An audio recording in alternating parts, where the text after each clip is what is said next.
Hi, everyone. Welcome to today's session of Healthy Discussions. Before we get started, I have just a few housekeeping notes. The chat box feature is open, so please feel free to use it. You can turn on subtitles, which are auto-generated by clicking the CC button on the bottom left corner of your screen. And finally, this session is being recorded and will be posted to Quality of Care NL's YouTube channel. So I'd like to start with an acknowledgement that the lands on which Memorial University's campuses are situated are in the traditional territories of diverse Indigenous groups, and we acknowledge with respect the diverse histories and cultures of the Beothuk, Mi'kmaq, Innu, and Inuit of this province. We invite everyone to offer land or territorial acknowledgements in the chat and to take a moment to reflect not only on why we offer these acknowledgements, but also ways your life and work may contribute to decolonization and reconciliation. For those who aren't familiar with Quality of Care NL, we are a research and evaluation program based at Memorial University aimed at improving social and health outcomes in our province. Healthy Discussions is our new webinar series where we have quality conversations about health, healthcare, and social systems in Newfoundland and Labrador. Our goal is to engage with you on these topics with the aim of continuing public conversations during the ongoing process of health transformation in our province. Public discussions also contributes to the growth of a learning health and social system in Newfoundland and Labrador. On the screen right now, you can see a definition of a learning health and social system as defined by Health Accord NL in its task force report. This definition might seem complicated the first time you read it, but what it really boils down to is the health and social system that continuously improves through a culture of best practice, evaluation, equity, openness, and collaboration. The system learns and gets better, resulting in better care and health for all. Part of the definition states that individuals and families are active participants in all elements. By engaging in sessions like this one, by being an active participant in your own healthcare and wellness, by talking about and acting on issues that impact us as a society, you are contributing to a learning health and social system in our province. Today, we are delighted to have joining us Dr. Ashlee Cunsolo, Vice-Provost of the Labrador Campus and Dean of School of Arctic and Subarctic Studies at Memorial University. Also, Dr. Sherilee Harper, Canada Research Chair in Climate Change and Health and Associate Professor in the School of Public Health at the University of Alberta. Joining Ashlee and Sherilee for today's discussion is Dr. Brendan Barrett, Clinical Lead of Quality of Care NL. Brendan has some questions to get our conversation started, but we will be taking questions from the audience. So feel free to please type your questions in the chat box, which is a little easier for us to manage. So sometimes questions can get lost. So whenever people chime in with their thoughts. So without further ado, I'm going to hand it over to Dr. Barrett to start this session. Thank you, Robert, and thank you to both of you for participating in our program today. The focus of the conversation today is really around climate and its impacts on health, and we can open it up if people have an interest in related topics as well in the questions. To get us started, this is for both of you, and you can decide, if you like, who goes first. Could you tell us a little bit about your work and some of what your research focus is? Sure, I'm happy to jump in, Sherry, if that works. Our research journey actually started together. So I'm calling in right now from Happy Valley Goose Bay on the homelands of the Innu and Inuit, and we're the newest campus of Memorial University. And this is actually the place that I started my research journey looking at climate change and health, and in particular mental health. And that was all because of Sherry. So Sherry and I were in our grad program together, and she was already working up here in Labrador, and I had the opportunity to join and start working with the amazing community of Rigolet Nunatsiavut, which is the southernmost community in the Nunatsiavut land claim. And in that project, we were looking at climate change and how it was impacting Inuit in the north, and we can certainly talk about that later in the conversation. But out of those discussions and working with people in the community over several years, one of the core areas that people were really, really concerned about was the impacts on mental health. And so that's how I started my journey and my research, learning from people here telling us that their priorities were really that intersection of mental and emotional health and a changing climate and environment. So since 2009 onward, that's been my main research focus. But of course, looking at all of the pieces that relate to that and sociocultural change and larger climate change and health pieces, but with a real core focus on mental health, ecological grief, and eco-anxiety. And then really in more recent years, looking at how we can move research into political advocacy and policy change. So I'll turn it over to Sherry because we really have intersected our whole way through, which is really wonderful. So it's great to be here with all of you, but also to be here with Sherry having this discussion together. Yes, I echo your enthusiasm for today. I'm really looking forward to the discussion as well. I'm calling in from Treaty 6 territory, which I'm in Edmonton, and I'm calling in from home, which is on Treaty 6 lands, on Papastu lands in particular. Yeah, Ashlee's research journey and mine they do parallel and intersect in really wonderful ways. My expertise is really on the exposure piece of it, which is climate change. So I've looked at all sorts of different health outcomes and how climate change impacts those, ranging from things like mental health, like Ashlee has mentioned, to waterborne and foodborne disease, to vector-borne disease. We've done work on food security and food safety. We've done work on maternal and child health. All of these things are impacted by climate change. My research is really grounded in community-based methods, just like Ashlee's.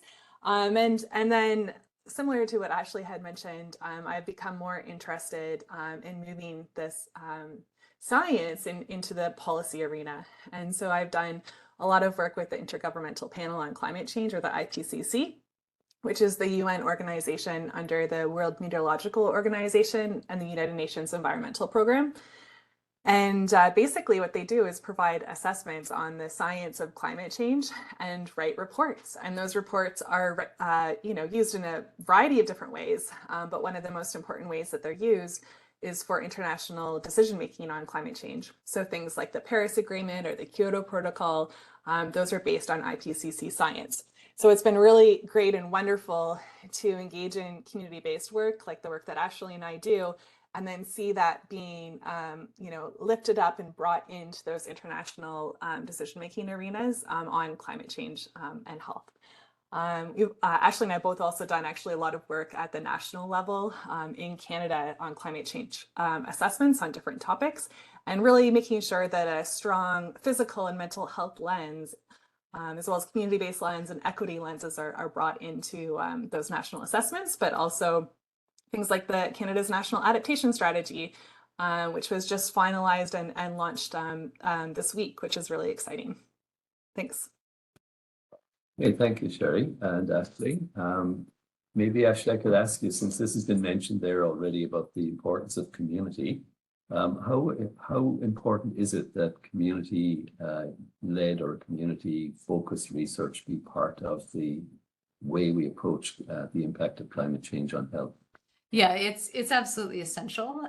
We need all types of research, but certainly the community-led and community-based research really becomes essential in climate change, because people living in local areas, particularly Indigenous populations around the globe, are at the front lines of climate change and have often noticed changes decades before scientists realized that there were changes. So Inuit across Inuit Nunangat, the homelands of what is now Canada, for decades and decades have been sounding the alarm and saying things are changing, things are different, we need to pay attention to this. And that Indigenous and Inuit-led advocacy led to a lot of Western scientists coming in and starting to realize years later what people had been saying. And when you look at that same pattern across the globe, Indigenous voices have the local knowledge, the local understanding, and are there generation after generation. So they are most sensitive and most susceptible to the changes in the land.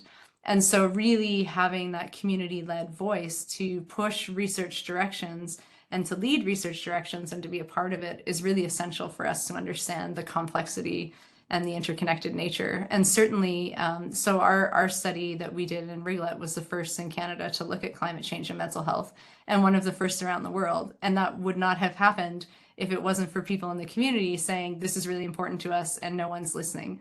And one of the key moments for us was when elders were saying, all of these people come in from the south but they're asking Southern questions. They're not asking the questions we would ask, and they're not asking the right questions for us.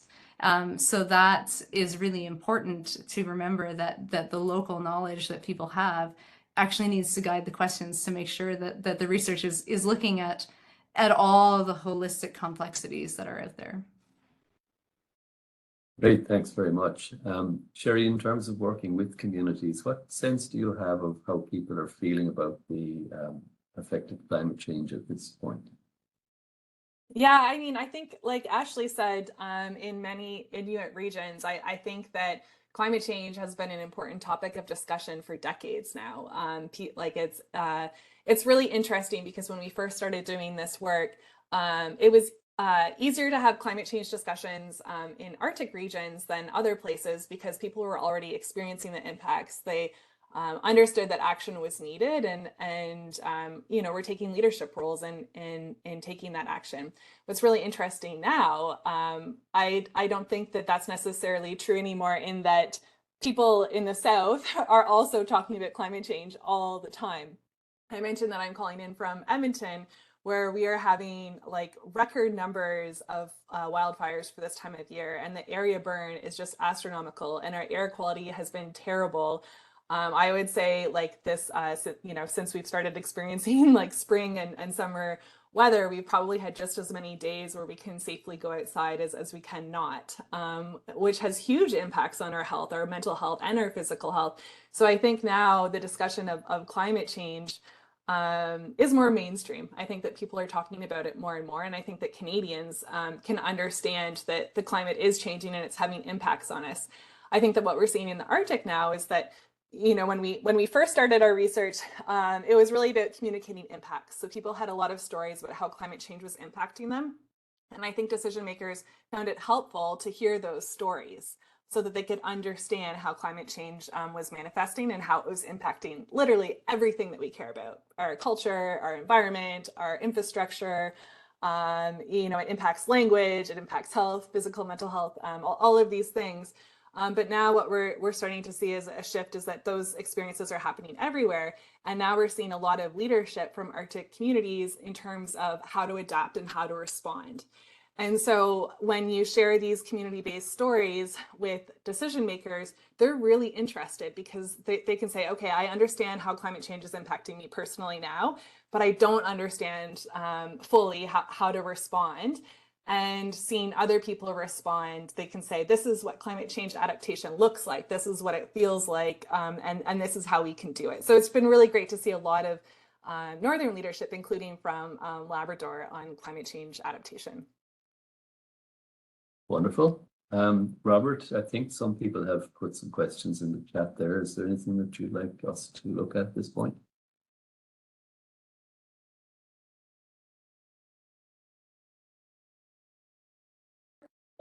Robert, you're on mute there. Sorry. Oh, sorry, everyone. We have a question that was sent in previous to the session, Brendan. I'll ask that in a second, but the chat room and Q&A were down at the beginning of this session, so I'll apologize to our audience. But the Q&A option is there for anyone who wants to chat, type in their question.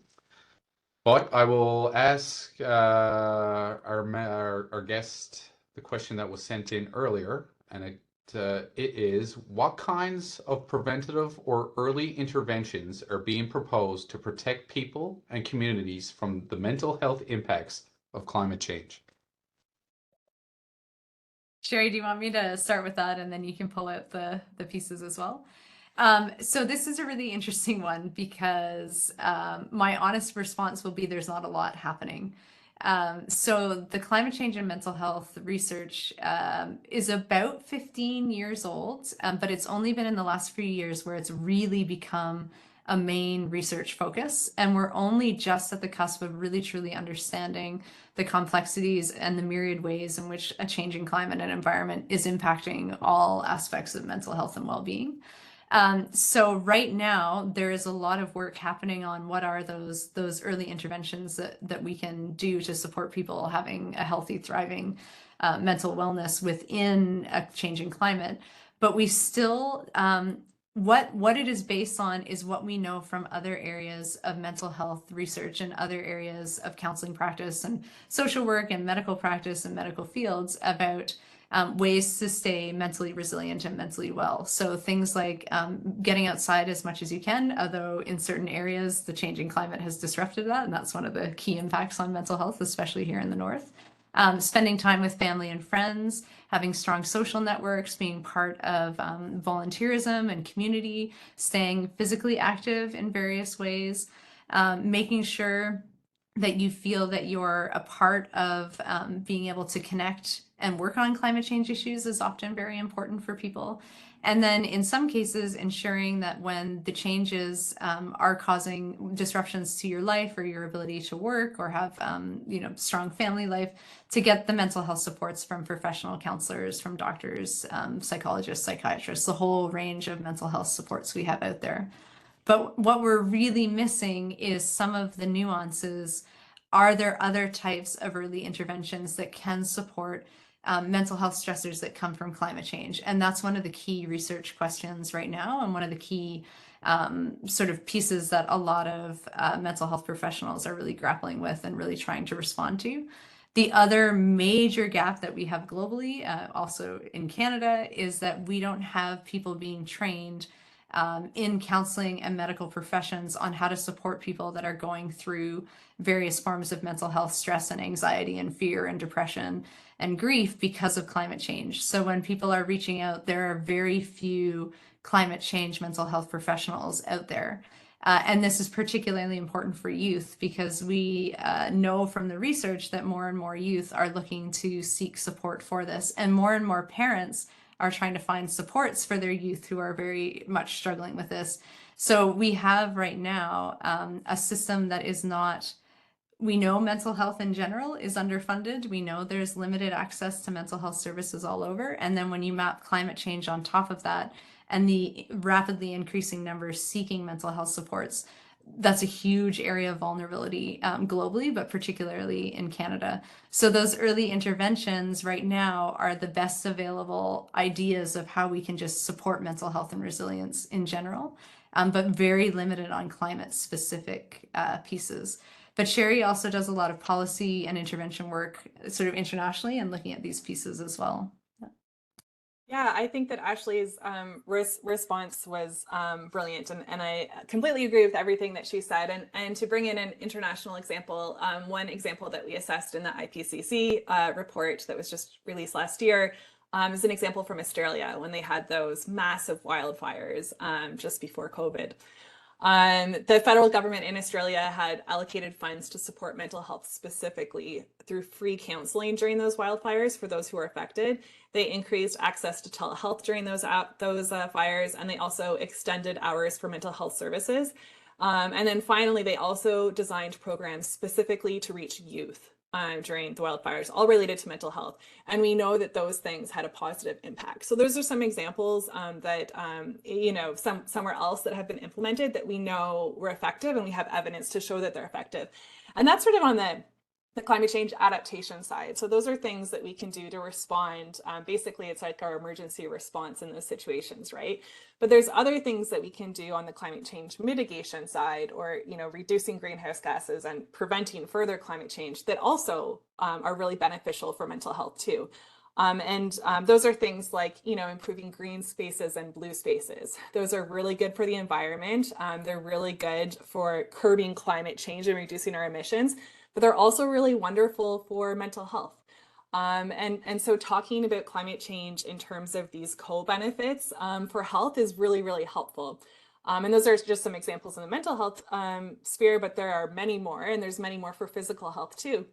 And these are all really important because research shows that framing climate change as a health issue is actually really important for inspiring change. So there's been some really good research, especially in the United States, but a little bit in Canada too, looking at how we can frame climate change as a problem. And so they've looked at, framing climate change as an environmental problem or a national security issue or an economic issue. But the thing that inspires the most climate action is when you frame climate change as a health problem. So bringing that health lens to all of these different climate change topics is really important, whether it's in terms of adaptation, so like our emergency response, but also in terms of preventing further climate change too. Yeah, and if I can add to that, that is so important because from the mental health literature, it's the validation for people that this is real. And so if climate change is framed in this health lens and in a mental health lens, it's saying to people that the experiences you're having are real and we validate them and we're going to work together to figure out how to move through it. And it's when it's ignored that people often stay silent, or they, like, we've had so many people tell us over the years, like they felt ashamed to talk about their emotions or mental health stress, or they were embarrassed, or they thought they were the only ones. So when these things become the way in which we frame everything, then that tells people that yes, these are very real experiences that you're having. And that's really important as a way for all of us to move forward within the climate mental health sphere. And I'm going to add on to that, sorry, and then I'll stop. I could talk about this for hours, right? Just as an example for me recently, based on like just exactly what Ashlee had just described, you know, talking about it makes a difference. And so I just finished teaching a course on climate change and health. And the students told me at the end that they thought that going into the course that it was going to increase their climate change anxiety because they're going to be talking about it. It's like, you know, very depressing. It's very hard material. But they said that actually it really helped because talking about it provided that validation and support that they needed. And that was just in a course context. So imagine if we mainstream and normalize those type of discussions, what a positive impact that would have for mental health.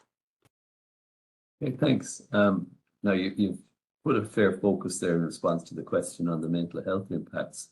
Can you explore some of the other kinds of health impacts that climate change might have on populations?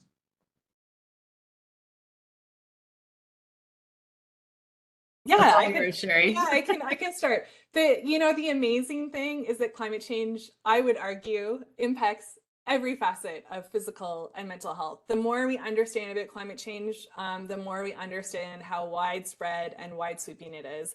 So, and that's because it impacts the social determinants of health. So if you can think of any health outcome that's impacted by the social determinants of health, it's also impacted by climate change. So there's really strong research looking at things like heat waves and how heat waves increase heat-related mortality and heat-related morbidity. And we're already seeing more of that. Heat waves also impact mental health, by the way, and there's increasingly good research showing those impacts. We also see the impacts from wildfires, which we're experiencing in Alberta right now, and other parts across the country are also experiencing that in terms of the physical impacts in terms of air quality. So respiratory illnesses, increased hospitalizations and hospital admissions due to the smoke. If you talk to any healthcare professional, especially if they work in the ER, they always talk about how busy it gets during those times. But it also, again, impacts our mental health. Imagine if you're one of those people who have to be evacuated from the community during a wildfire. That's incredibly stressful. And there's a lot of research showing that that's linked to things like depression and PTSD and anxiety, among other things. What else is there? There's also foodborne disease and waterborne disease. So as temperatures increase, that increases foodborne disease and waterborne disease risks. We also know that food security is impacted by climate change. So the types of foods are actually really important. So, you know, I would say that when we first started doing this type of research, the research mainly focused on looking at crop yields. So like under climate change, we're going to see less like maize and rice, and the total caloric intake that's available globally is going to decrease. And that obviously has impacts on health. But the more nuanced research that's coming out more recently is showing that actually the diversity of food that we're going to see in our grocery stores is already impacted by climate change, and it's going to continue to be impacted by climate change. And that's actually more important than the total caloric, you know, intake or availability of food under climate change. So the diversity of our foods is going to change, which impacts nutrition, and that impacts morbidity and mortality as well. We also know that it impacts child health. So there's increasing, this is a hot area of research actually right now and really emerging, showing that even things like birth weight is impacted by extreme weather. Also, maternal health outcomes, especially during weather extremes and the stresses that brings on. It increases risks to pregnant women. So I mean, like literally any possible health outcome you can think of is actually impacted by climate change, and we're seeing more and more evidence showing those impacts. Very good, thank you. Now we know from lots of work that the social determinants of health have a bigger impact on health in populations than do, say, healthcare and so on. In working particularly in Labrador, say the northern parts of our province, what kind of sociocultural type of impacts have you seen that may be linked to changes in the climate? Yeah, so Labrador has been at the front lines of a changing climate for decades. It's actually one of the fastest warming climates and places anywhere in the world. And it's really interesting in our province of Newfoundland and Labrador because we have two very, very different regions. So we've got the island and then the land-based northern piece of Labrador. And so often in provincial discussions and provincial policy, you'll hear people say, well, climate change isn't really impacting our province yet. And yet the largest part of the province has been drastically impacted for decades, and is actually one of the most heavily researched places in Canada because of that, both on terrestrial sea ice things, but also in oceans, looking at climatological and oceanography changes. So it's really important in the province to remember that our vast kind of ecosystems that we cross, some places have actually been really impacted. So when you look at changes in the north, and in particular Labrador, but anywhere in the circumpolar north and Inuit Nunavut, all of the changes that are happening, so whether it's warming temperatures, declining sea ice, changes in plants and animal patterns, disruptions to food security, all of that is cultural. So everything that is happening is impacting people's way of life. The knowledge and experience that's normally passed on through generations is changing. Social networks are shifting. Things that people would do together as families and with other communities are shifting. So climate change in Labrador and in the north, you cannot separate from the social determinants or the cultural determinants. They're one and the same. And that also means that the physical and mental health pieces, you can't separate either. So it's a really interesting area because it shows the complexity of climate change as both a direct stressor that really impacts all aspects of the social determinants of health, but also an indirect stressor that individually impacts all the social determinants of health, which then affects physical and mental health. And so it's not something where you can kind of parse out the pathways and say this, then this, then this. It's much more circular and interwoven. But what we do know is in places where people are very closely connected to the environment, so whether it's Indigenous populations all over the world, farmers, fishers, people who are very interconnected, climate change becomes a holistic health and cultural impact. And there's fascinating research by one of our colleagues at the University of Guelph, Dr. Andrea Jones, looking at farmer mental health across the country. The same thing, the disruptions to social networks, the disruptions to the cultural connections to farming, and how that impacts physical and mental health.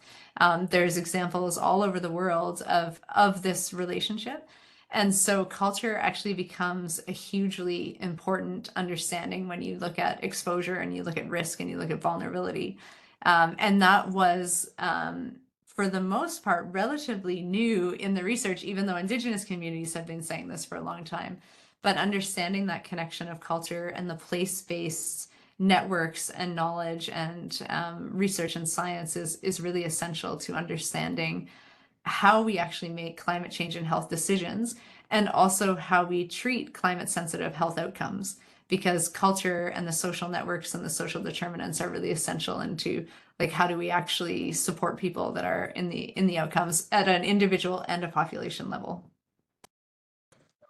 Great, thanks very much. Robert, are there any other people with questions online there? Yeah, we got a few questions here, Brendan.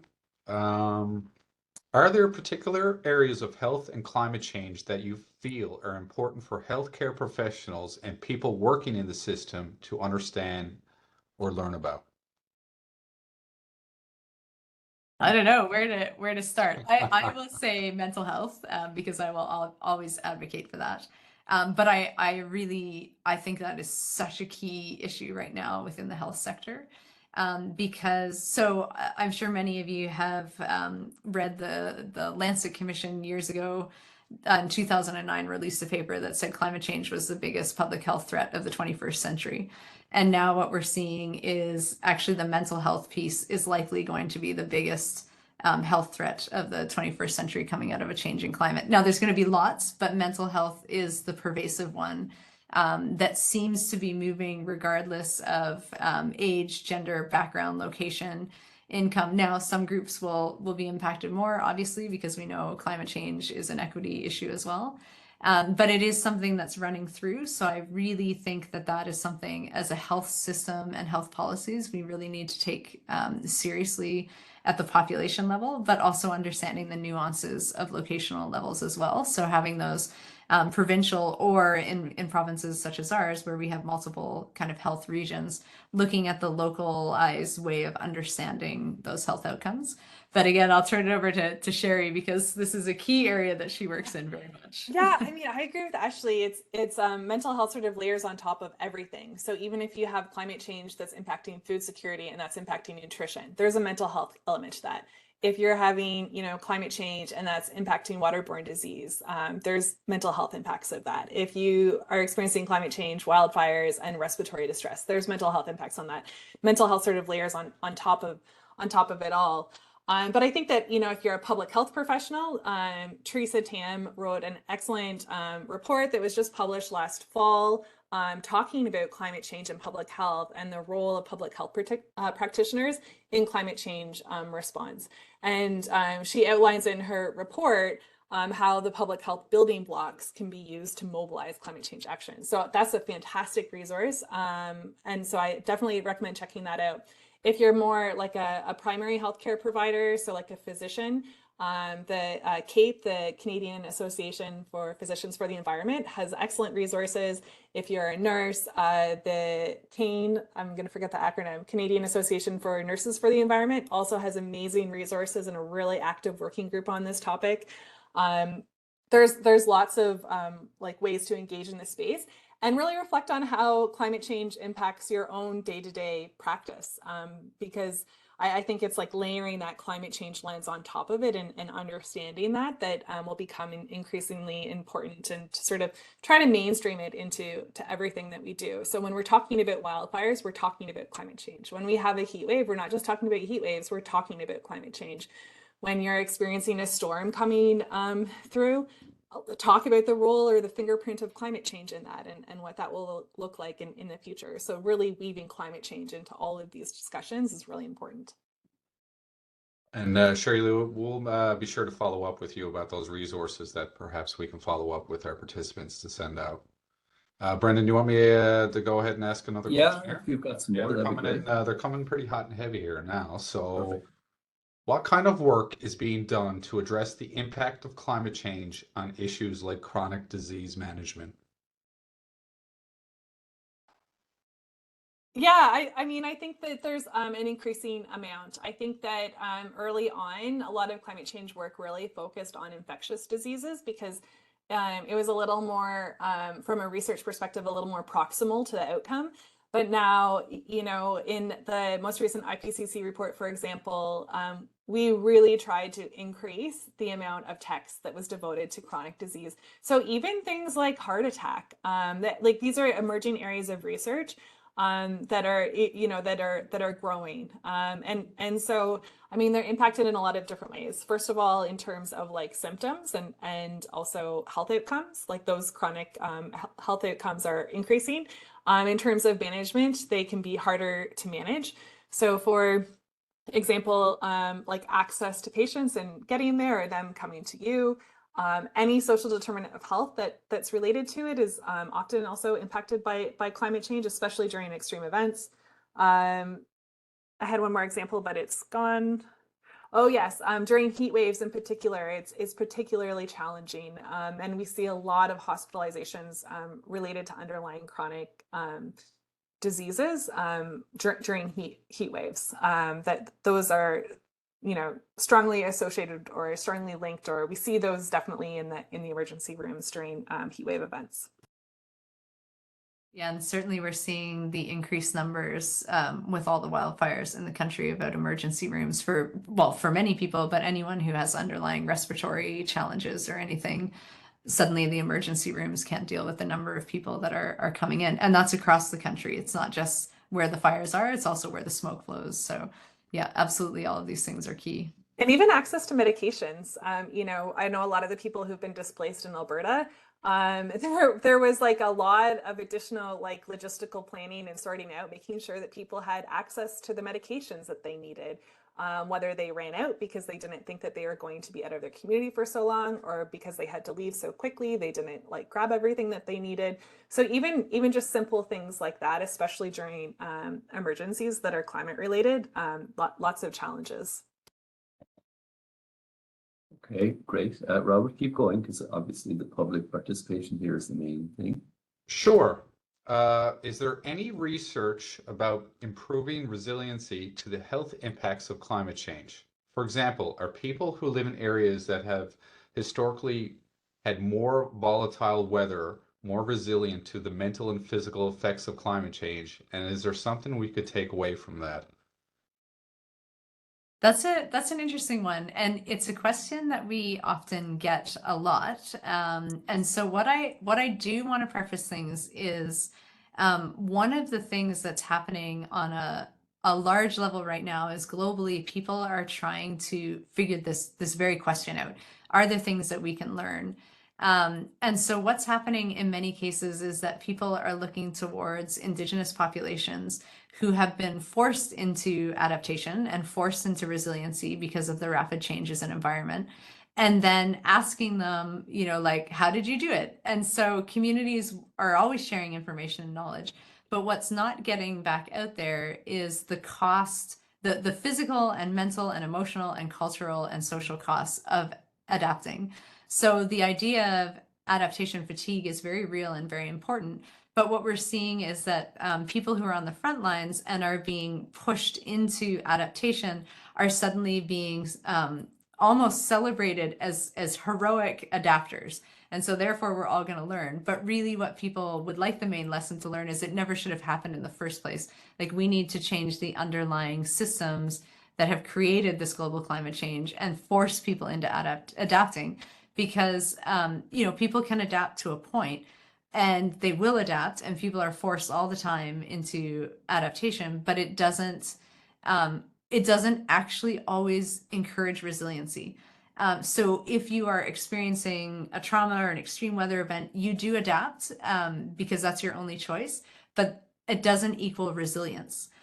So that's what people are trying to parse out right now, is that just because people have been forced into change or have been, gone through sort of a lot of extremes, that doesn't actually equate to resiliency, because often what happens is the PTSD and the trauma and the lack of health sustaining resources, and often the systematic oppression that comes from historical colonialism or marginalization, or all of the pieces, don't translate into people feeling resilient in the change. So we need to figure out how to change the narrative to learn about structural ways to support everyone in adapting with putting the minimal amount of burden on everyone. And that means, and it's interesting because people are really, it's an urgent question. So people are really pushing for it right now, but we're not actually answering the questions that need to be answered, which is, how do we create a resilient, health sustaining system for everybody? And then also, how do we make the systems level global change to mitigate climate change to the best of our capacities? So with that kind of framing, there are examples of how people have developed really amazing infrastructure that are particularly Indigenous knowledge. Like, we know there is tremendous Indigenous infrastructure that has been created, whether it's growing food, whether it's creating different types of housing, whether it's learning to create technologies that can live with the environment. So all of those things are really important, and there's a tremendous amount of wisdom, and a lot of engineers and architects and stuff are starting to go back to that.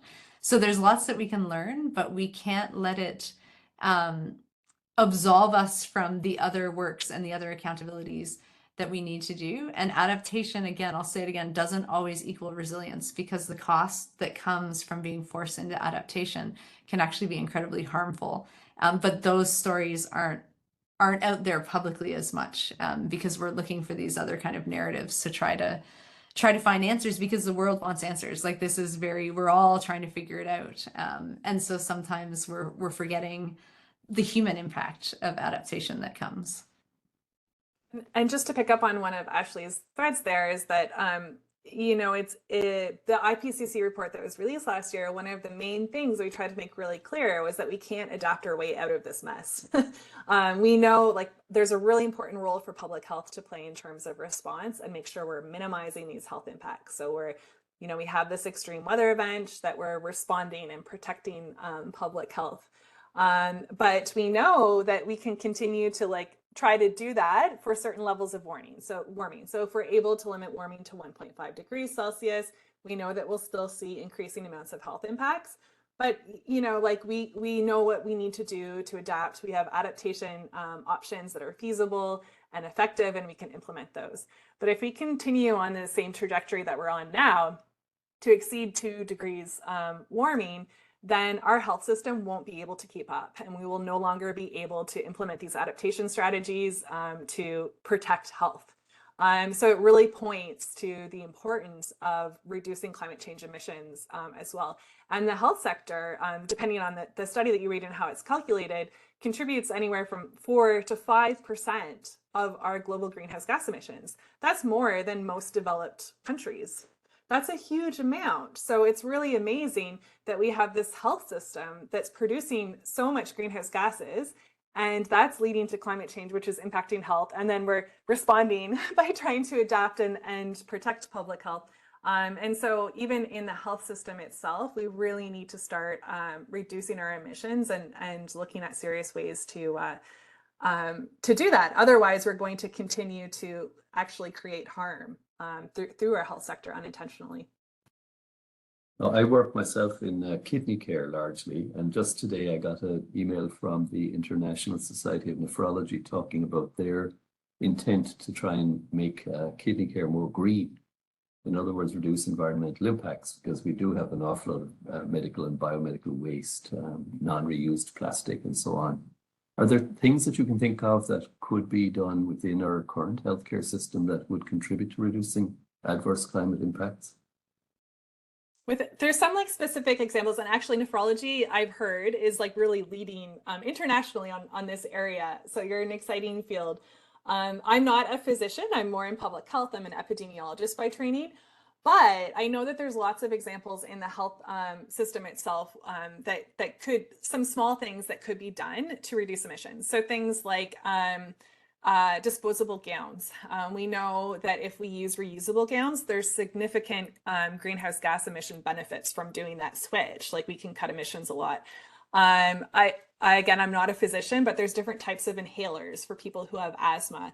Just switching their prescription can make a huge difference, because essentially, some of these inhalers are essentially greenhouse gases. So, it's as effective as a treatment option, but it's better for our health system. Also things I also understand that asthma diagnosis or misdiagnosis is rather high. So even doing things like proper diagnosis is really important in terms of curbing our emissions from the health sector. Some of the other things I've come across, and they refer to low-hanging fruit. Some of the organizations you mentioned, like the Canadian Association of Physicians for the Environment, would argue that things like certain anesthetic gases should be removed and replaced. That's a huge one, and there's some hospitals and some regions that have actually started banning those, because there's equally effective alternatives that can be used that don't have the same emissions. And so I think we're going to see that trend more and more, where it's going to be literally banned.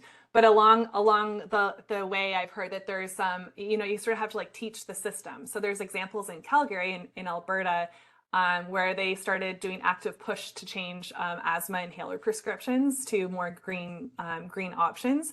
but they costed like 4 cents more for the prescription. So the pharmacy would say, we can't do that because this other option is cheaper. And so then they had to the physicians had to start writing on the prescription that this is only 4 cents more expensive, like, please give it to the patient. And then they're like, oh, okay. And then that's no problem. So it's a little bit of like health sector learning as we go through this journey together. Very much, because we get pushback too, from people who have established patterns of care. With the anesthetic gas model, we were told that they have contracted with a company that saved the gas. So once it's passed through the person and it's now ready to be exhausted or gotten rid of, they capture it and they send it in containers back to the company that does the capture. But they haven't figured out what they want to do with it after that. So it's just sitting in a store. To me, it seems like there's still climate risk to that kind of approach. Yeah, and I think that's a symptom of like a larger issue, that technology is going to save us. And we know that that's not the case. And of course, technology plays an important role, but it is not like, if we don't start making behavioral changes, that's not going to be enough. So yes, technological innovation is important, but social innovation and transformation is the only thing that's going to save us. So what kind of things do you think that people in our audience could do individually or as part of communities that would be socially changing in a way that would improve our future? Mm-hmm. Yeah, this is such a key question too. One of the things that we always emphasize, because people will often say climate change is too big, I can't do anything, is to look at the spheres of influence that you have. So everyone has a role to play in climate change and in combating emissions, in adaptation, and fighting for mitigation, and we all have different spheres and we all have different pathways. So no matter where you are is where you can do something and you can act and you can make change. And a key thing too is getting your own information and your own education around that, and then figuring out how you can make change within the organizations or the structures or the areas that you work with.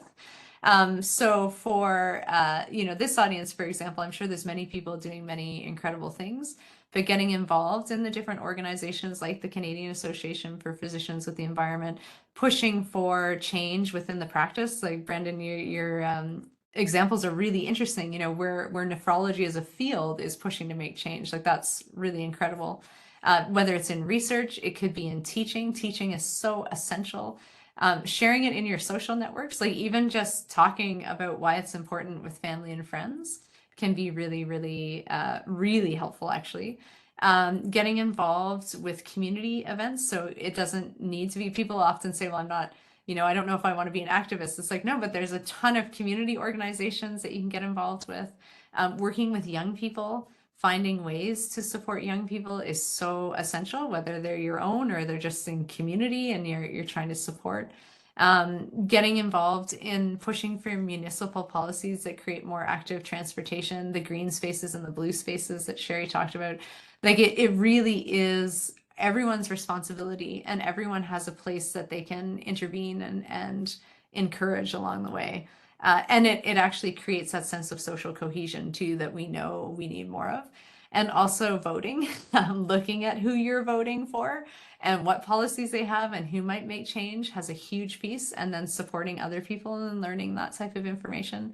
Either some people go into politics and that's really amazing, or encourage people you might know who would be great in those spaces. So Sherry, I'm sure you have a ton more examples, because there's just so many, and it's about finding what works for you and the particular skills and gifts that you have to offer to the world. Yeah, I mean, I think that Ashlee's response is really perfect and spot on. I think, just to reinforce some of the things that she said, one of the most important things you can do is to talk about it. Like, literally, that's something that all of us can do. So I would challenge everyone who's on this call to talk to at least one other person about climate change and health today. It's the afternoon there, or it's just going into the afternoon.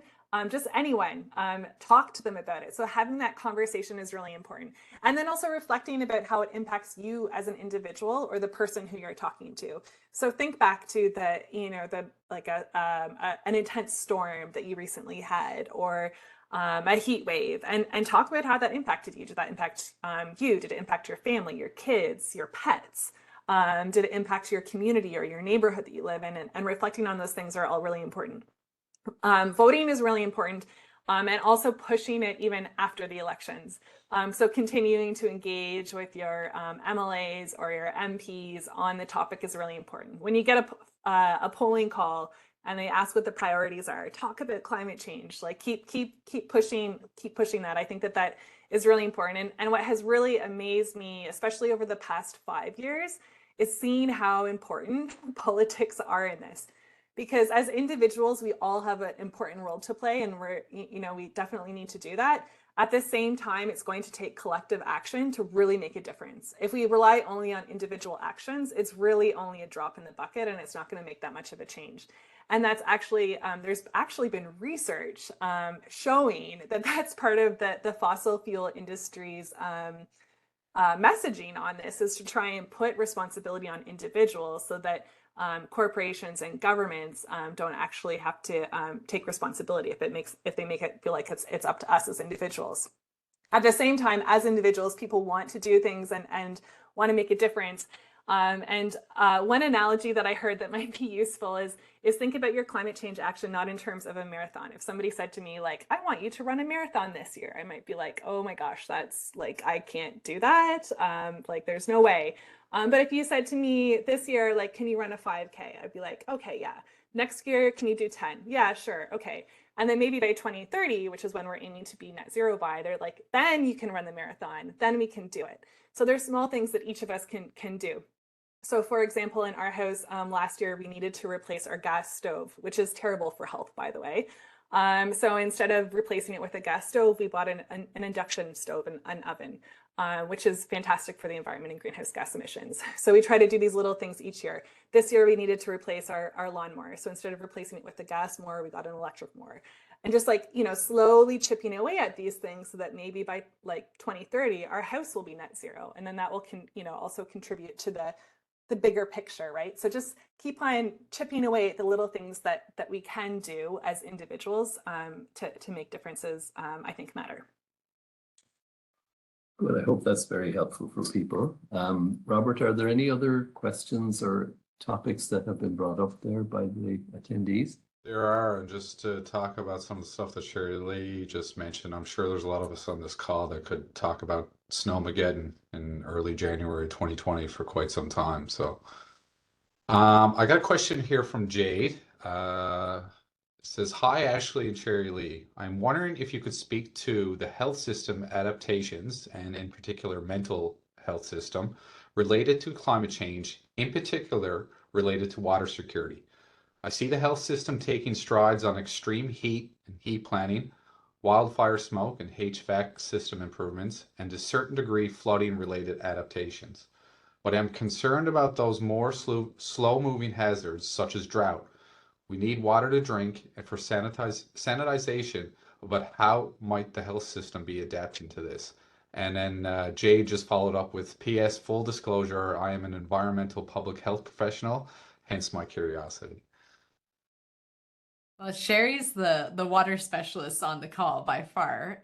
So what I will talk more about is the slow, ongoing, chronic changes that we often forget about in the health systems, because obviously the huge acute disasters, the big things are what needs immediate response.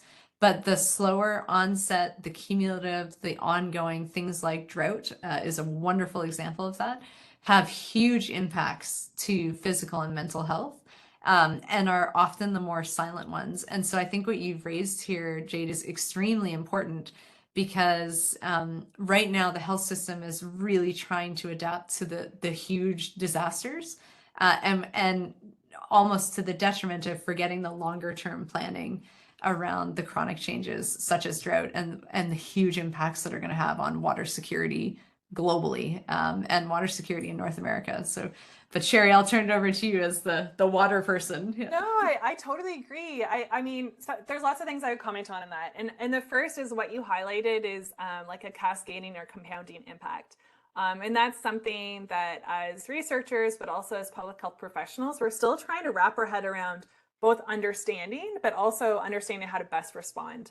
Right now, I think research and our response is so obsessed on these like things that are very proximal to climate change that, like Ashlee said, we're not seeing that important bigger picture. And we know that things are only getting more complex and increasingly hard to manage. And that speaks to our ability to like, we have to start acting on this now. And I have to say, like, a really good example of that not happening is in the National Adaptation Strategy, which Ashlee and I both advised on in terms of the health portions of that. But it's this really amazing overemphasis on heat. And of course, heat's important. Of course it is. I mean, like, I'm in Edmonton, we experienced the heat dome. It was awful and terrible, and people died. But there's not even an investment in wildfires in connection to human health. It's all focused on heat and health. And so that's something that Ashlee and I really tried to push. And so you'll see wildfires mentioned, you'll see mental health mentioned, but you will not see any investment in those from the federal government. And that's a huge problem and a huge challenge, right? And so I think that you know, part of what we can do is reach out to leadership and let them know that. The associations that we mentioned, the Canadian Association for Physicians for the Environment, or the parallel one for nursing, they have really strong lobby efforts. So like flagging it to them, if you're a member of those groups, is really important, because then they'll help push for that.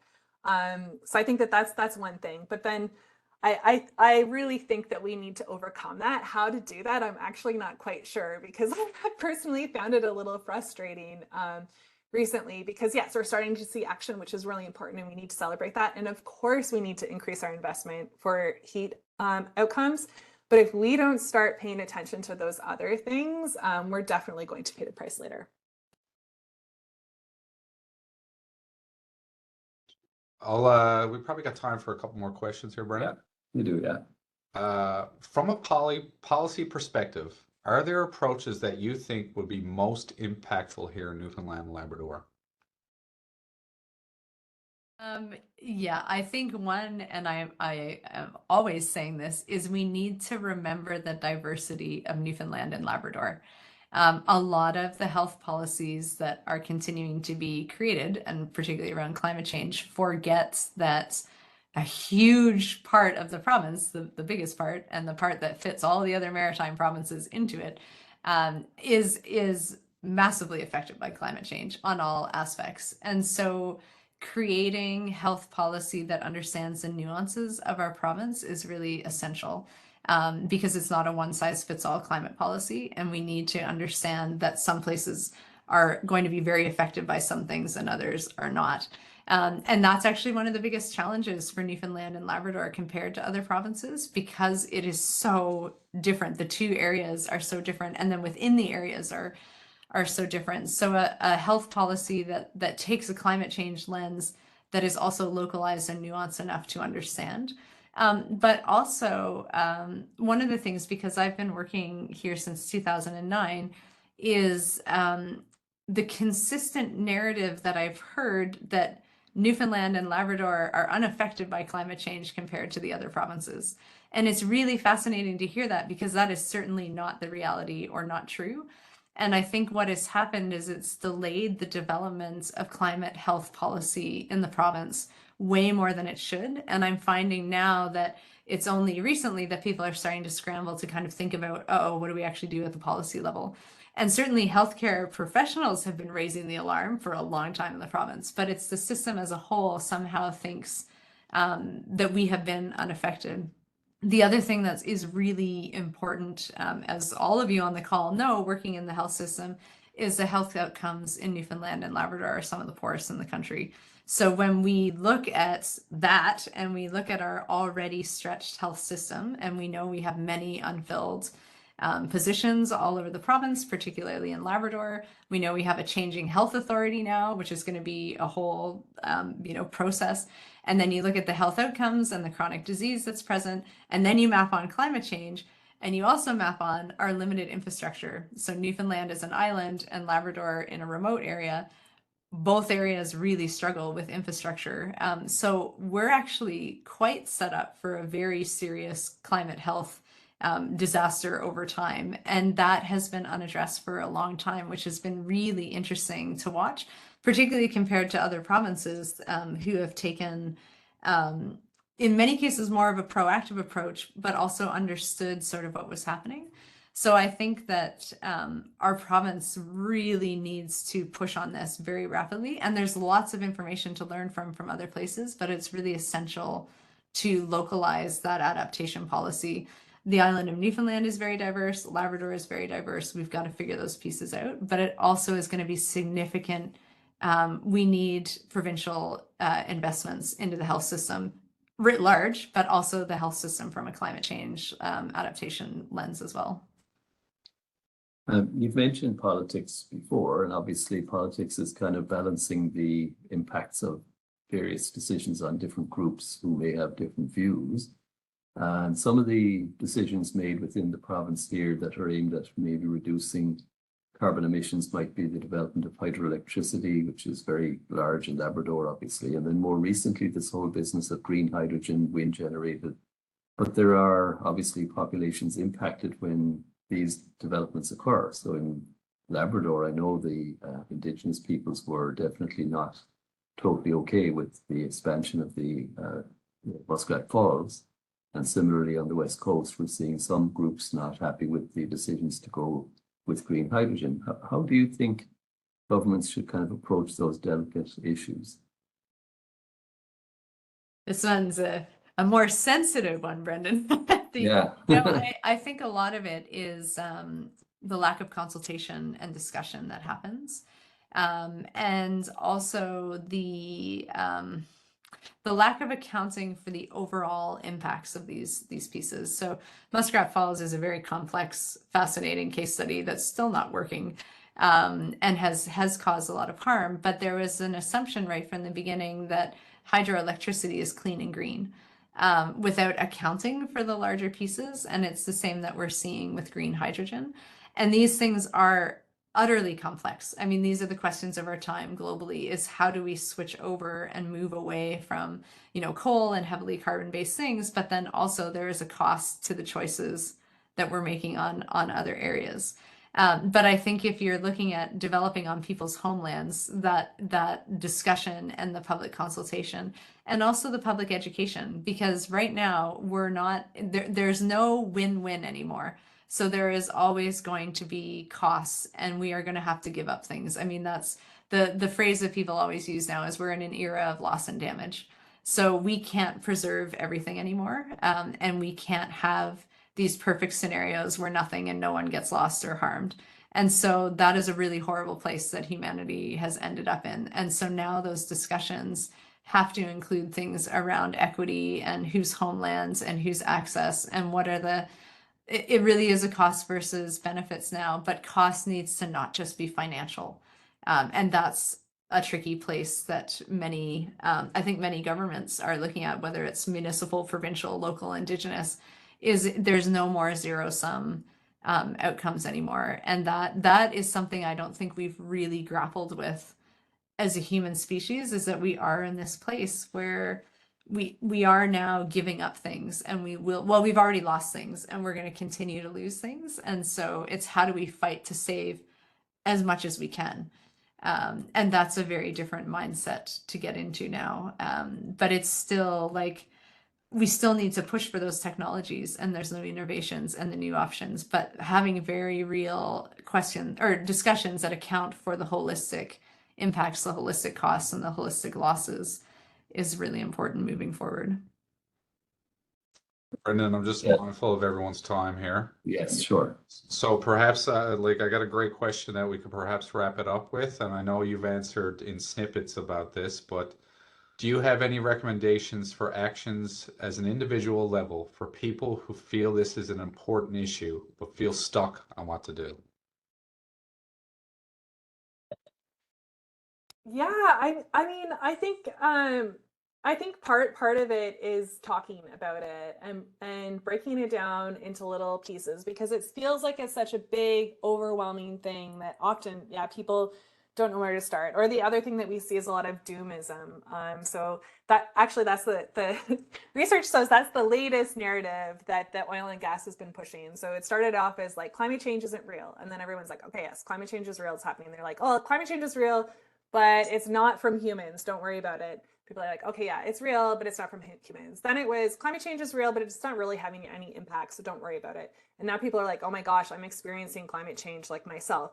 And now apparently that the most recent narrative that they're pushing is like, well, we're all doomed anyways, so like whatever, just keep going business as usual. And I think that we have to break out of that narrative.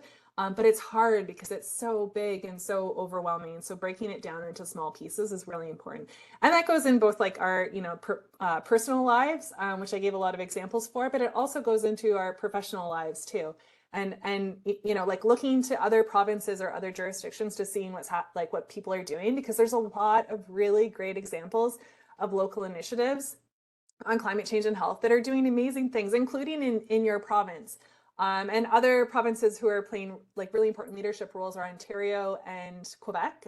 They've been on the climate change and health path for a while, and British Columbia is doing amazing things now too. They told me just recently that they're a little late to the table, but they're really diving into it. Well, I can say like Alberta isn't even at the table. And so I think that like doing these small things and looking to other provinces for examples, or even looking to other communities within your own province for examples on small things you can do can make a difference. And also, if anyone is experiencing, like from a mental health perspective, do not be afraid to reach out. So whether it's reaching out to your social networks, whether it's talking to colleagues, or seeking professional supports, because it is a very real thing that many people are experiencing. And sometimes that action of talking is actually then what helps you continue on to then be able to break down, like Sherry was talking about, what are all the pieces that you can do in your life and in your sphere of influence. And having someone to talk to and support you through that can actually then help make it more manageable for you to figure out as an individual where to go. And then maybe also give you the ability to advocate for political change as much as we can, because that is so essential. I know we keep talking about it, but it really is one of our biggest mechanisms available. And I can tell you, people in the health sector have so much political sway and power, and so much opportunity to advocate for change, and like being real leaders in society. Patients look up to you, but also politicians and government like to be able to listen and take that. So you have a lot of power both individually and collectively in this sphere as well. So yeah, it sometimes feels hopeless, but it's good to talk about. I regularly feel overwhelmed and hopeless in this area. So I talk to people like Sherry, I talk to others, and we then bring each other to that point where you validate what you're feeling, but then it's like, okay, what can we do? Like, what's available to us that we can do things. Thank you. Thank you very much.